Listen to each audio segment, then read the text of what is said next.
Assalamualaikum warahmatullahi wabarakatuh.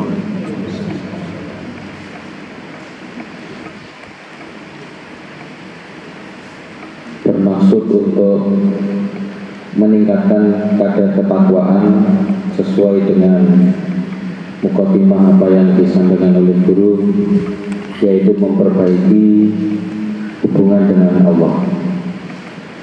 Dalam kitab Risalah Al-Mustarsyidin dari Imam Al-Haris Al-Muhasibi disebutkan bahwa ketakwaan itu menghasilkan beberapa hasil. Ini disebutkan di dalam Quran surat yang pertama, disebutkan di dalam Quran surat At-Tolak ayat 5. Intinya mendapatkan anugerah berupa peleburan dosa-dosa dan pahala yang dilipat gandakan. Allah Subhanahu wa taala berfirman, dan barang siapa bertakwa kepada Allah, niscaya dia akan menghapus kesalahan-kesalahan dan akan melipat gandakan pahala baginya. Yang kedua, mendapatkan anugerah berupa keselamatan dari siksa dan hukuman, didasari dari Quran surat Maryam ayat 72. Kemudian kami akan menyelamatkan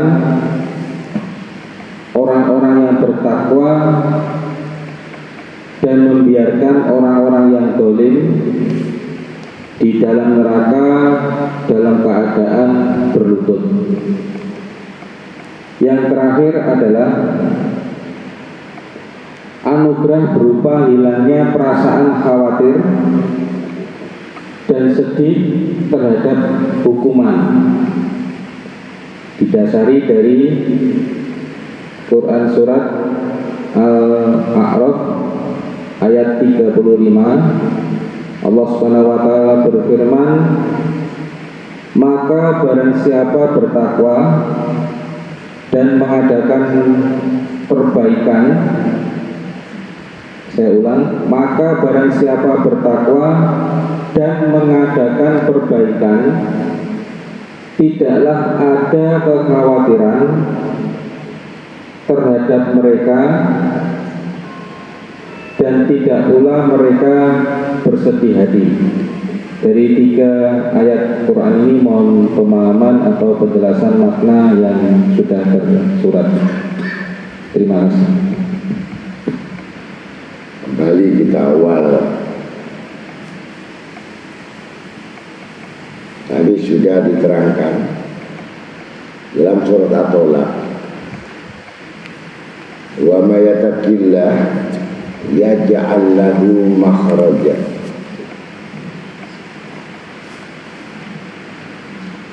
Coba disimak, diperhatikan. Ada nggak orang yang takwa itu susah? Ada nggak orang yang takwa itu terbebani? Ada nggak orang yang takwa itu merasa berat dalam hidup?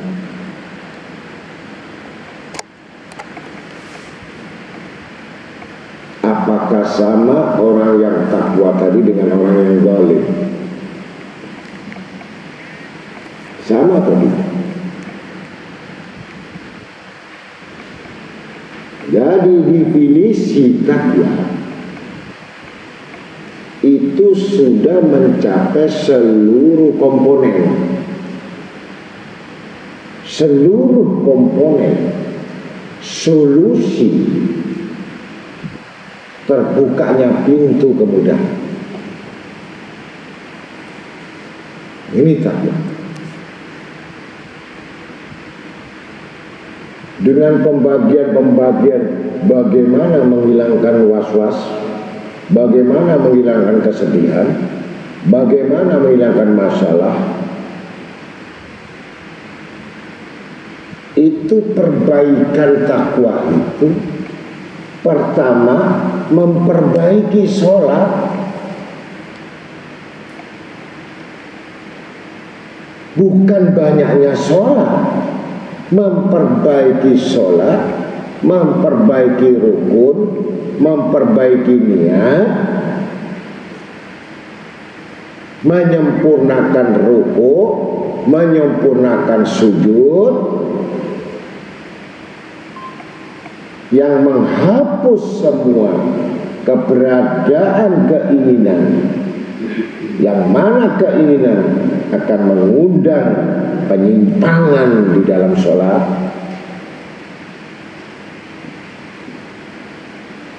Ini membentuk takwa. Banyak orang yang sholat, banyak orang yang sujud, banyak orang yang ruku, tetapi tidak mengetahui akhlak di dalam sujud, tidak mengetahui akhlak dalam ruku, tidak mengetahui akhlak dalam tasyahud, tidak mengetahui akhlak dalam takbir. Ini yang tidak disebut merubah kehidupan.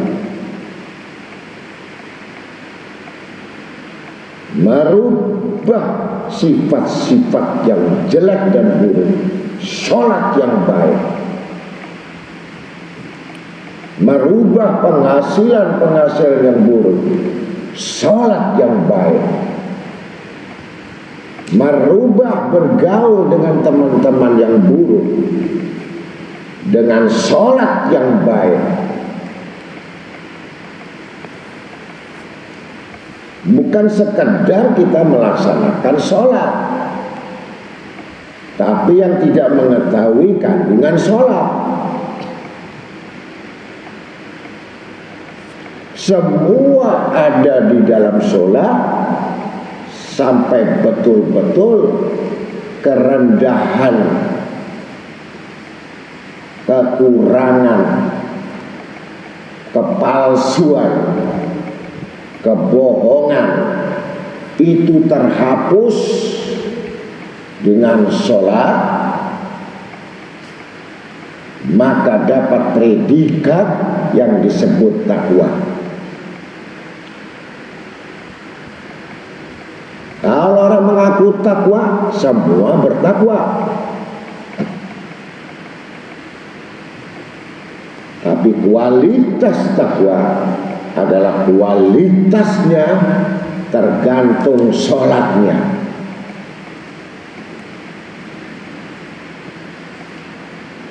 Tunduknya kepala, tunduknya badan, belum tentu tunduknya hati.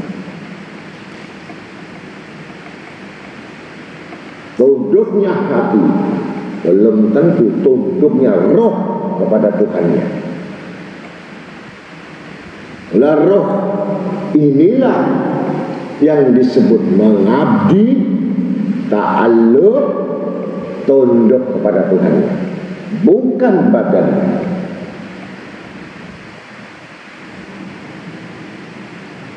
Jiwa tidak tunduk, akal sudah tunduk, nafsu ingkar,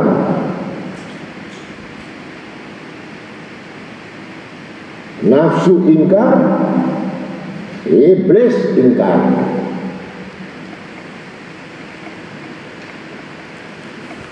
Kemudian muncul lagi yang dibenci oleh Allah, muncul terhias di hatinya dan akalnya, dunia yang dicita-citakan. Berapa hal yang kita paham tentang hal ini? Inilah yang disebut mereka sholat lalai hatinya. Mereka sholat, lalai akalnya. Mereka sholat, lupa musuhnya. Mereka sholat, lupa yang dibenci Tuhannya, yang dikerjakan. Bagaimana yang diminta, yang dibenci Tuhannya? Dengan sholat ini sifat penghambaan yang tujuan tidak lain untuk mencapai kesempurnaan sholat, bentuk takwa. Takwa itu sudah diajarkan, tentu menghiasi dengan amal-amal soleh. Tidak disebut takwa tidak memiliki amal-amal yang soleh.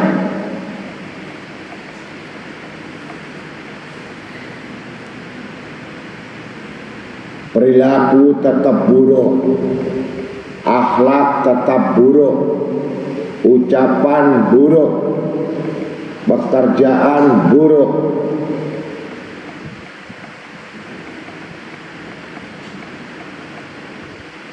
Ini hasil karya sholat yang buruk.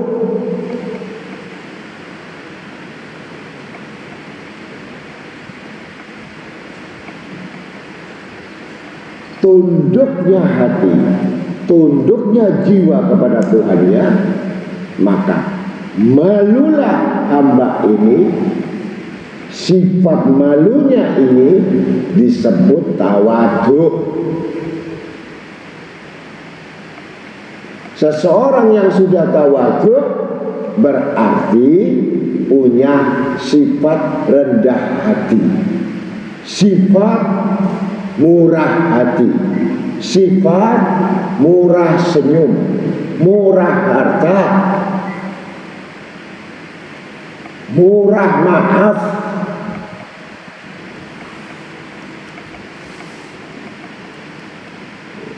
Dan tidak ada kebencian, karena sifat Allah tidak pernah membenci kepada hamba-hambanya.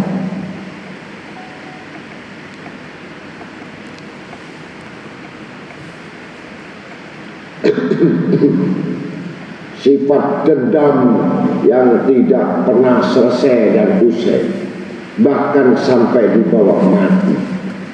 Sampai kapanpun sholat itu tidak diterima.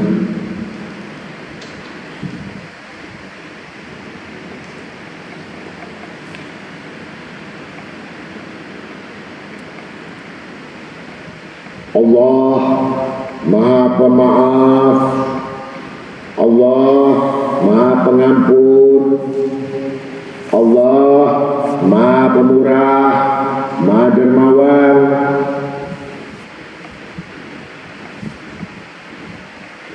Allah Maha Menolong.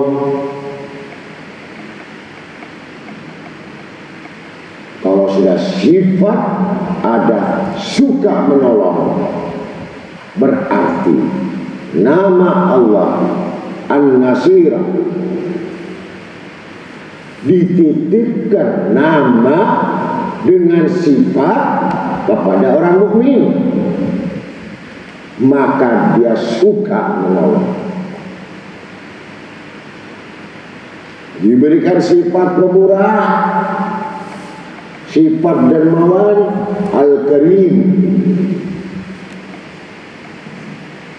Dititipkan Al-Karim, murah senyum, murah harta.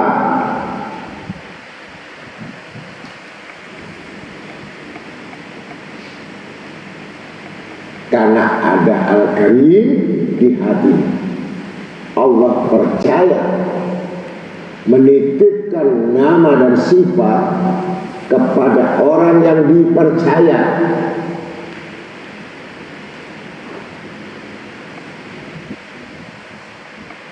bukan Allah cari untung atau ingin keuntungan dari hamba, sama sekali tidak membutuhkan. Itu bagian daripada orang yang disebut takwa, menghimpun komponen semua komposisi maka menjadi obat, walaupun ada kandungan tepung.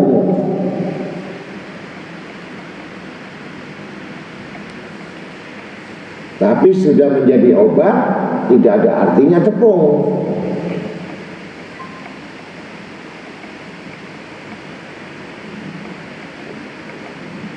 Kapsul, apa lapisannya?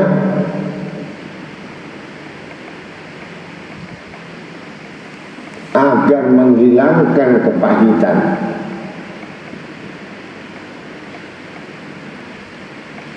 Jadi kalau kita melihat orang yang ahli surga dengan ahli neraka, bisa dilihat, bisa dirasakan, di dunia ini sudah bisa dilihat.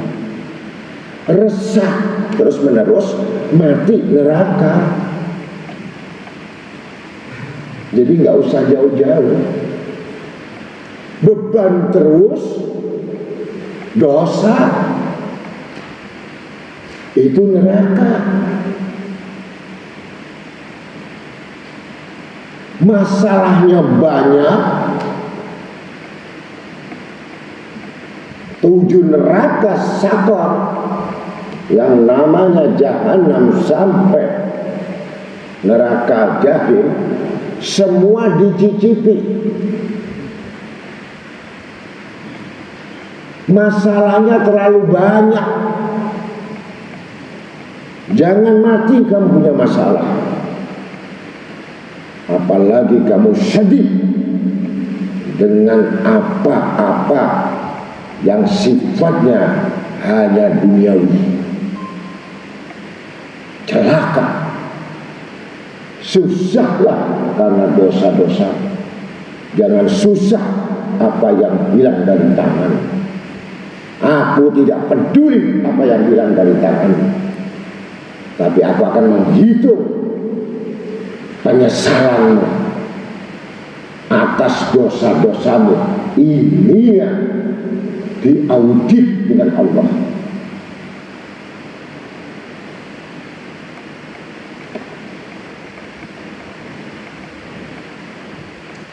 Saya cuma ingatkan, jangan mati bawa masalah,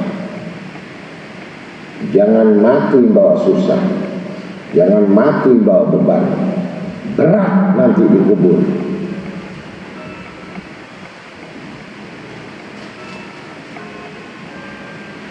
Apalagi yang menjadi bebanmu, urusan yang dibenci oleh Allah.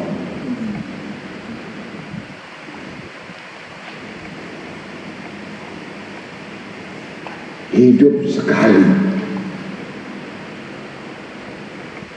dan tidak akan pernah 2 kali. Kesempatan pun 1 kali, tidak akan terulang kesempatan yang sama.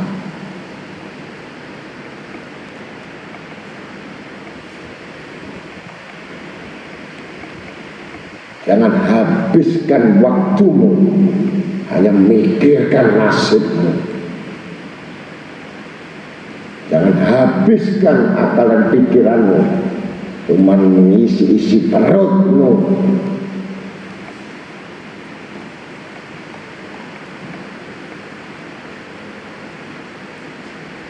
Di dunia saja orang sudah banyak menjauh, orang sudah banyak membencinya, orang sudah banyak tidak suka kepadanya. Kalau kamu orang baik, tanyalah 40 orang di majelis, dan orang setuju kamu baik, kamu orang baik. Kalau kamu koneksi-koneksimu kamu baik, itu memang sahabatmu yang menutupi kesalahan.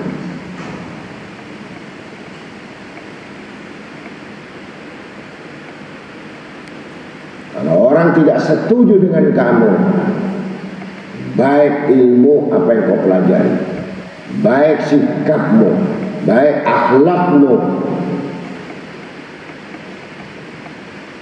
kamu baru tahu nanti kalau kamu meninggal siapa dirimu.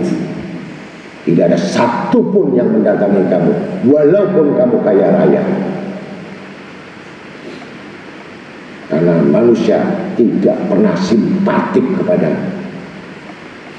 manusia yang tidak pernah melihat kamu baik.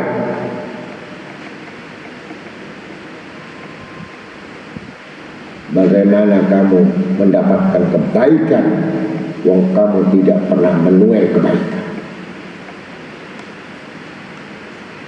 Tanamkan kebaikan, niscaya orang akan mengingat.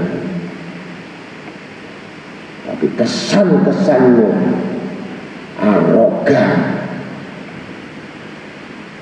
yang selalu ingin dipuji orang, yang selalu ingin diperhatikan orang, dan selalu merendahkan orang, meremehkan orang. Bagaimana kamu orang baik? Kamu bisa kaya, bisa punya harta, bisa punya rezeki banyak berkat doanya orang miskin, doanya orang fakir. Bagaimana kamu melupakan mereka dan kamu sombong di hadapan mereka?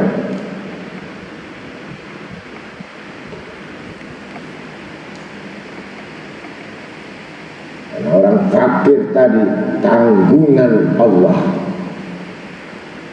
dan orang yang kaya wakilnya Allah agar menunaikan tanggungan-tanggungannya. Ini takwa yang tidak ada was-was,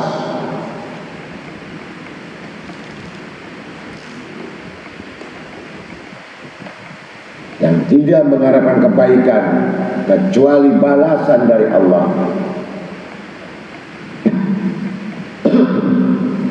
Sekali lagi, kalau kesedihan berlarut-larut, susah berlarut-larut, beban berlarut-larut, jangan sampai kematian datang menjemput.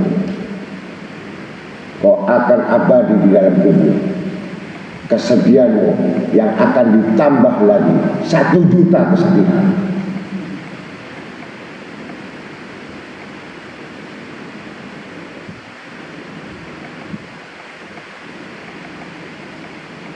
Kami lapangkan dadanya yang selalu mengingatmu dalam keadaan berdiri, keadaan berbaring, keadaan berjalan, keadaan duduk, yang selalu mengingatku. Aku beri kelapangan dadanya, ku cabut penderitaan, kesedihan.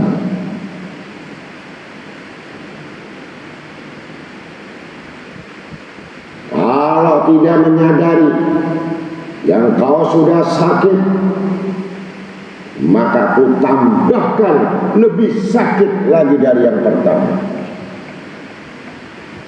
agar kamu bisa kembali kepada aku, kata Allah. Yang tidak ada hujah-hujah, tidak ada alasan-alasan, hanya kamu dimiringkan sedikit hatimu untuk lupa kepada Allah, maka sudah celaka orang yang punya hati fi qulubil jannah, hati yang nyamping, hati yang selalu miring. Begitu lurus, belok lagi, yang tidak pernah sampai kepada Tuhan, sehingga banyak pertimbangan, banyak alasan.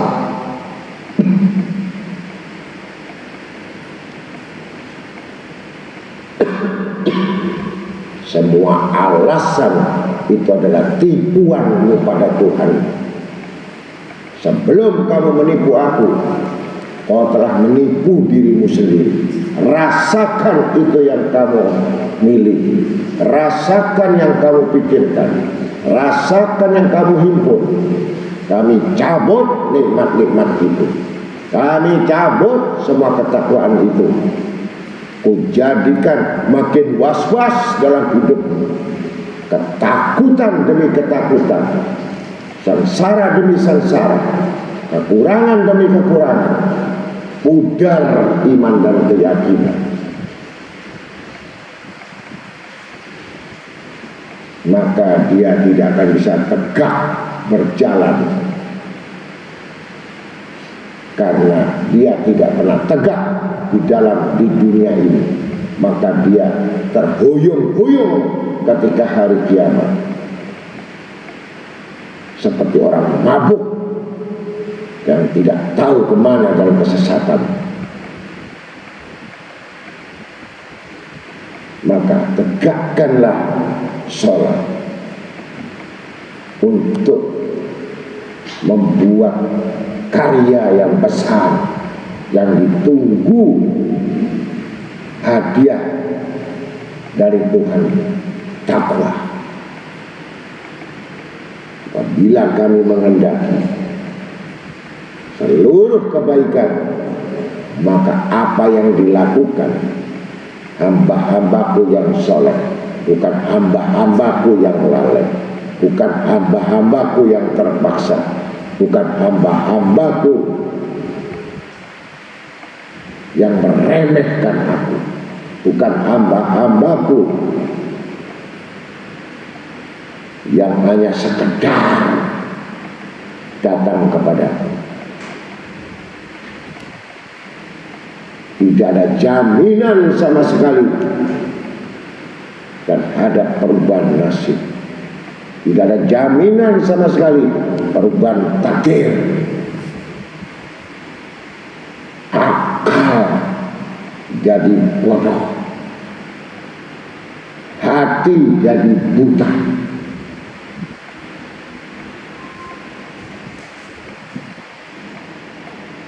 Iman jadi taklid, tergantung mana yang nyaman yang ikut.